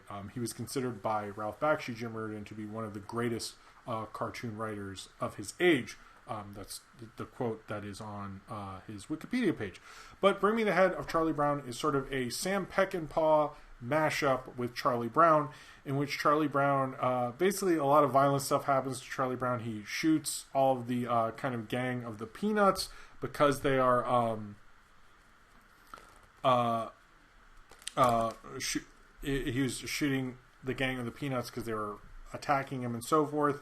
There's all these violent things in it. It's got actually some good visual gags, but it's basically like the joke that like this is the new Peanut special and have them do sort of violent-y stuff in it. And at first I was like, is this just like a Happy Tree Friends kind of thing? Like, haha, the Peanuts are doing violent stuff. That is honestly most of the joke. I think it works a little better than just being a simple kind of lame joke in that they actually have a lot of Sam Peckinpah stuff in it. They do have a pretty funny joke, like they're going through all these violent things, and you see like Snoopy getting gunned down. You see like, you know, he kicks the football and it's a bomb, like all sorts of stuff like that. You see all sorts of more subversive elements, and then you see this part where he's like in Peppermint Patty, and he just pulls out a cookie from his pocket, and then he gets bit. Like that was actually funny because I'm like, oh, it's just Peppermint Patty. We're just gonna end on this lame joke here.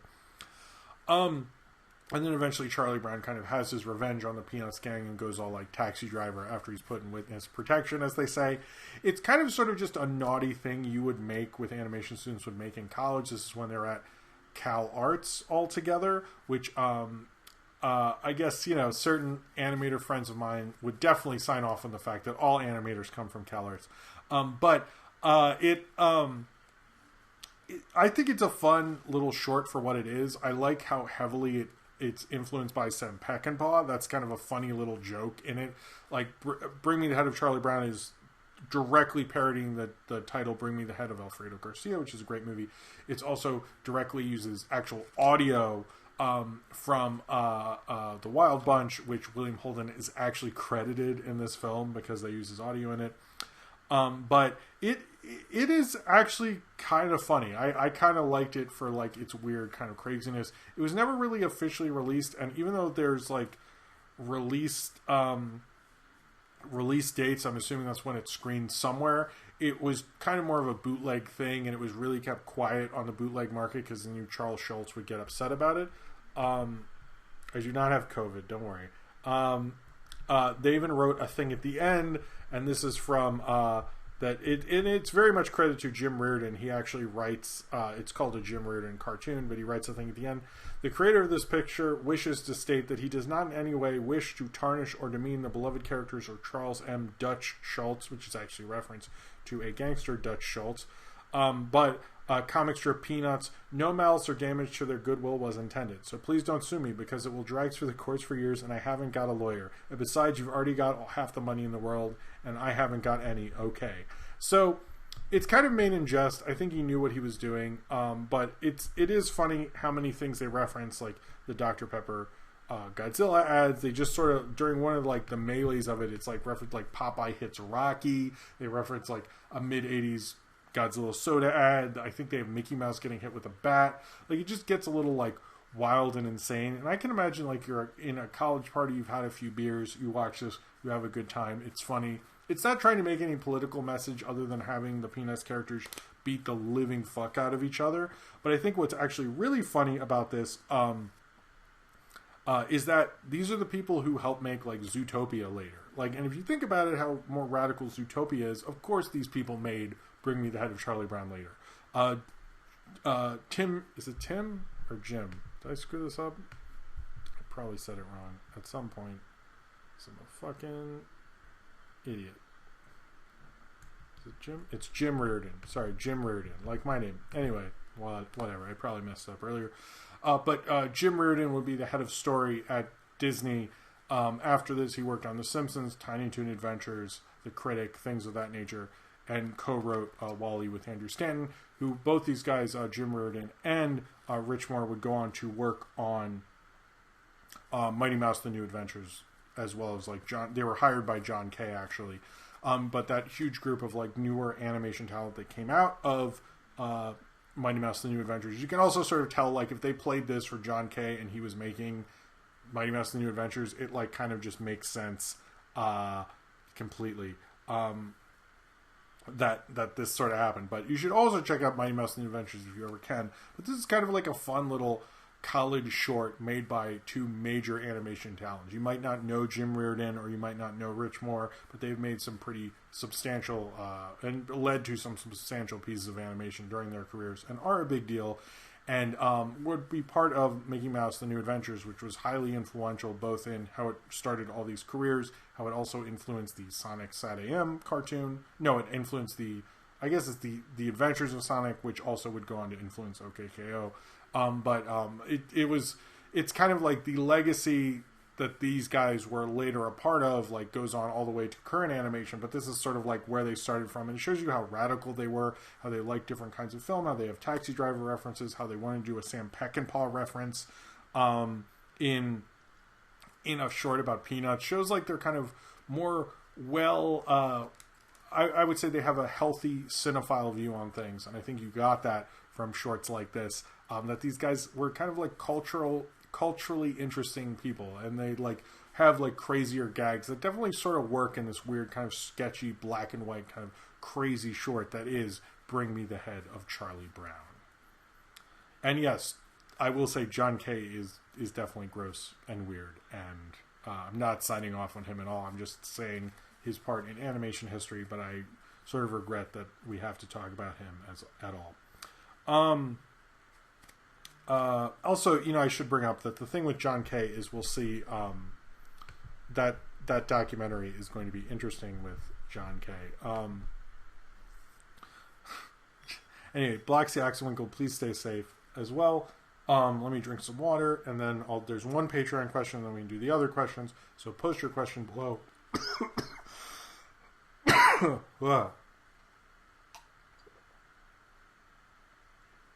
Also, yeah, John K smells bad. Nice one. Start posting your questions now, and hopefully I will get to a good portion of them. I don't know about all of them, but if I miss your question, please go to the Discord after this, or leave a comment below in the comments of this video if you want me to answer a question as well. All right, so question from Amiro Sanchez, or Ransan Film. Sorry if I just revealed your name. Oh well. Question: as well as Robert Rodriguez, what other directors would you always watch when they do an interview? Tarantino, probably. David Fincher, he doesn't do a lot of them.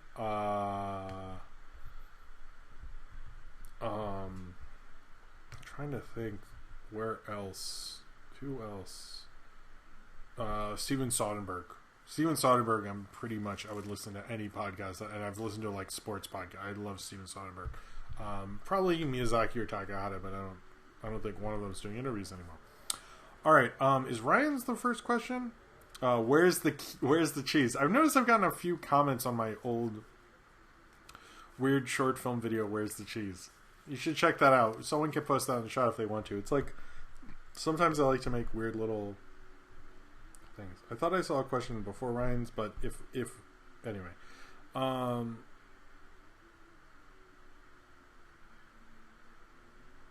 Okay. Cartoon Freak, is having a smooth, like, last line that calls back to the video title something that comes naturally to you, or do you have to practice? LOL from Cartoon Freak.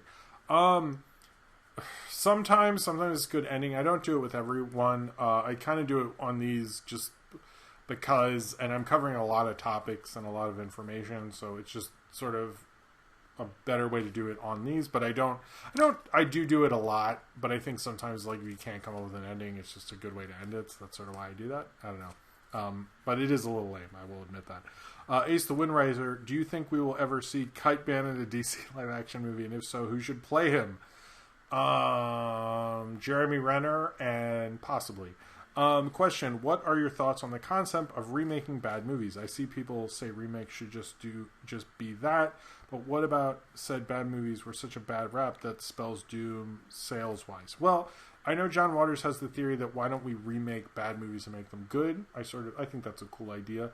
Yeah, I think the problem is, unless you just took the concept and don't admit to it, and it's also like, is there an audience? That seems to be why they want to remake these things right now, is there's an audience or a cult around that.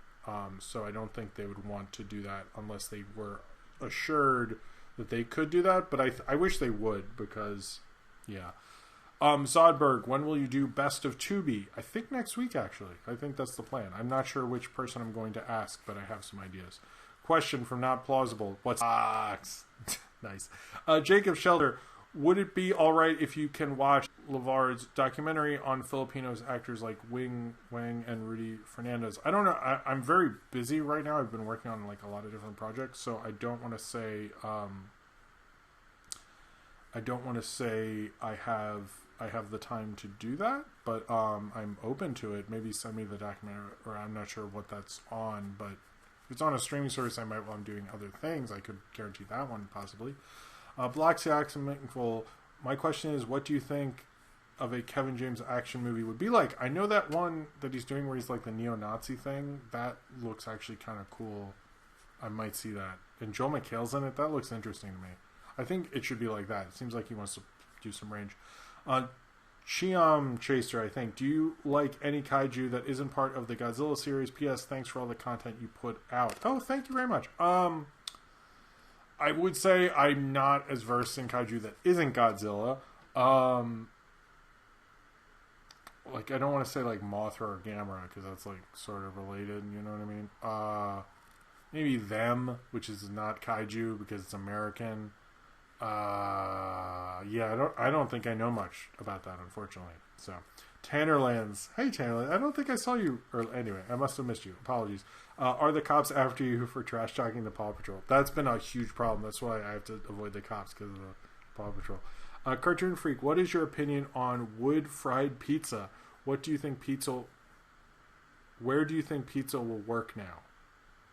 Wood-fired pizza? I like our wood oven pizza or brick oven pizza. I kind of like pizza in a traditional, I guess, normal sort of oven kind of thing is more my jam. I still think pizza has a place because you can deliver it. I think I'm gonna get a pizza next Friday. I'm excited about it. That's what we're planning on doing.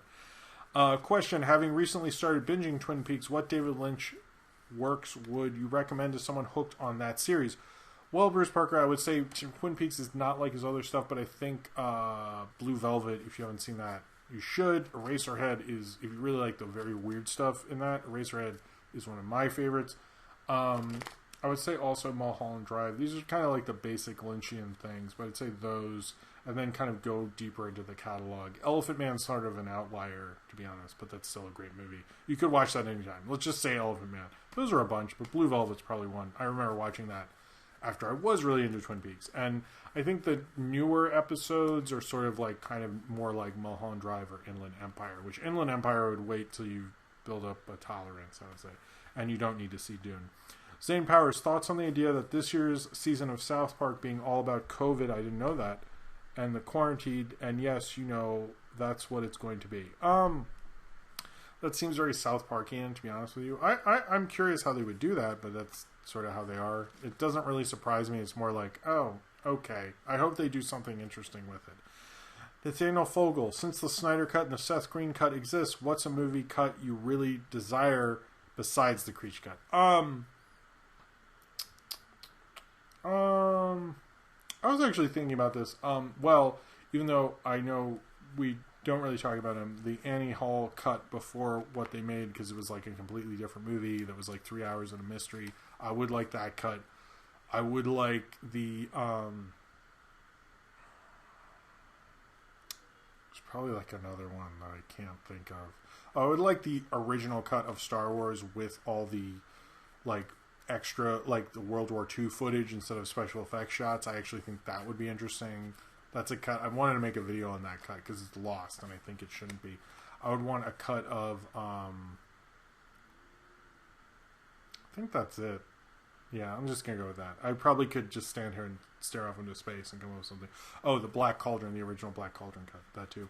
Mako Wacko, did you know there's a new upcoming 2D animated film called Koiti, I think? It looks really gorgeous, the trail. Okay, I'll try to check that out. Mako Wacko. Question, I forgot my question. Can you help me remember it? We're not plausible. I'll come up with one later. Jim, how are you doing? I'm doing good. There we go. Mark Perlow, favorite Kurosawa film, either Rashomon, Seven Samurai, Ikuru. I would say those three. It's kind of a tie. Probably Rashomon. I think about that one a lot. Forever. Austin, have you ever seen Terror Hawk? Same people who made the OG Thunderbirds. I have not. and I haven't really heard about it. Zane Powers, who's the biggest jerk in Hollywood? I mean, Harvey Weinstein. Super Guy, have you seen Avatar? I'm assuming you mean the James Cameron film. Yes, I have. I saw it first day. Cornbread, question, with there being the recent Snyder Cut news and the whole Sonic movie redesign, do you think fans are getting too much? Too much. I lost you because I was moving it, and then this thing, and then this Stone Cold Steve Austin question. Okay, are fans getting too much say in films? I don't think either of those are negatives necessarily.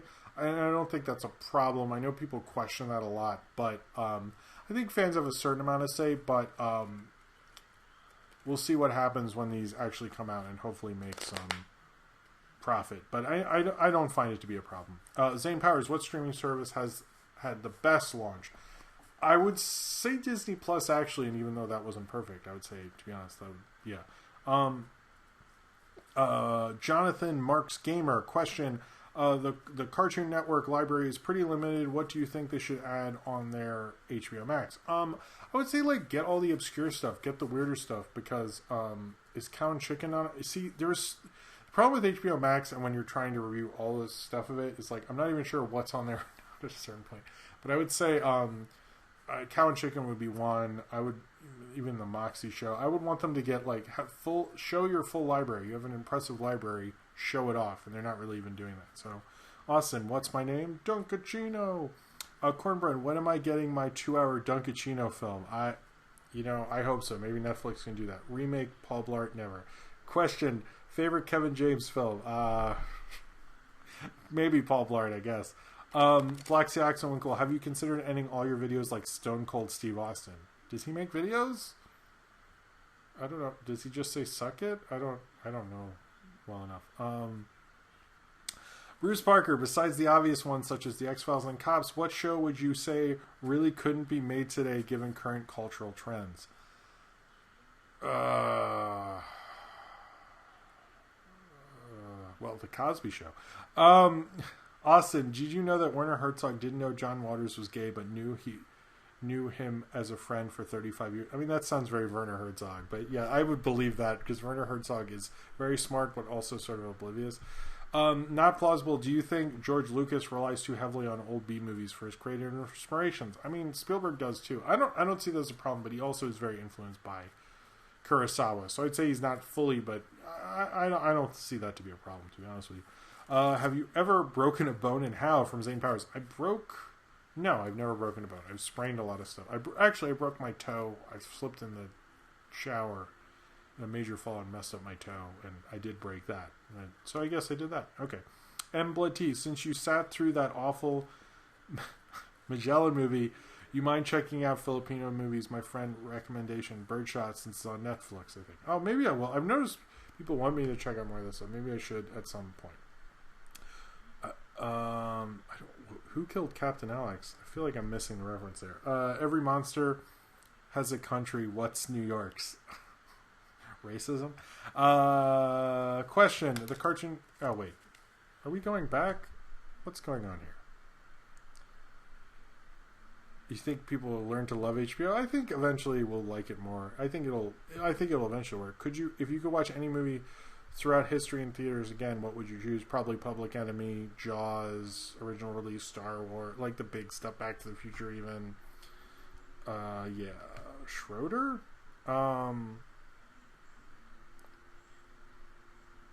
What's the annoying guy from the Aqua Teen movie doing now? I hope he's not doing anything. I don't really give a shit about him. Have you caught up with the current Godzilla phase? I think I have. Have you seen The Shivering Truth? No, I haven't.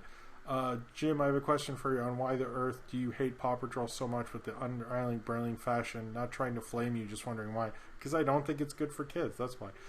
I don't understand why people aren't upset about it, to be honest with you. Paige Howard, are the cops coming for you for stealing fizzy lifting drink? Sure. Let's see. I feel like I'm missing some because chat is being weird for me right now. What's wrong with the X? Yeah, I don't understand. I guess because UFOs are real? I don't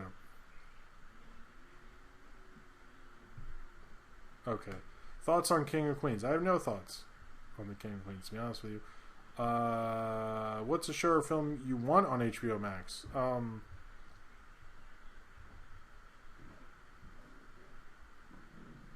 I can't. Probably Joey. Anyway, I think I got everything. Yeah. My cat hates Paw Patrol. Your cat is right. Did I get everyone? Anyway, I feel like I did. I sort of lost the... It was being weird, me scrolling up. Anyway, I think that is everything. I think that's it. Is that it? Anyway. Alright, so I think that's the show. Oh, wait, question. The animated band. Oh, Gorillas. No, I haven't. Sorry. I thought. Why did I read Godzilla? No, I haven't. I know they put out new stuff and I would like to. I need to do that. Anyway, I think it's time to go. It's about the time to leave. I think that's it. I want to say thank you to everyone who came out tonight. Thank you for all your generosity. Thank you for just being cool. Please check out my videos this week, which included the movie review vote. You have like a day to vote on that one. Into the Wild, Reno 911 Quibi, and the Youngblood video. Yeah, I think it's been a good week for content. I think there might be a premiere on Wednesday of the Every Show Everything. I will keep you posted. Check out Twitter. Please join the Discord. Thank you for all the support. Everyone, please stay safe, especially if you are going to a protest. Please remember to stay safe and please be respectful of other people who are there. And I hope they are respectful to you also. Anyway, thank you very much. I hope you all have a good night. And, man, YouTube is being very weird tonight. And hopefully I will end this at some point. And thank you very much. And subscribe if you would like to, maybe.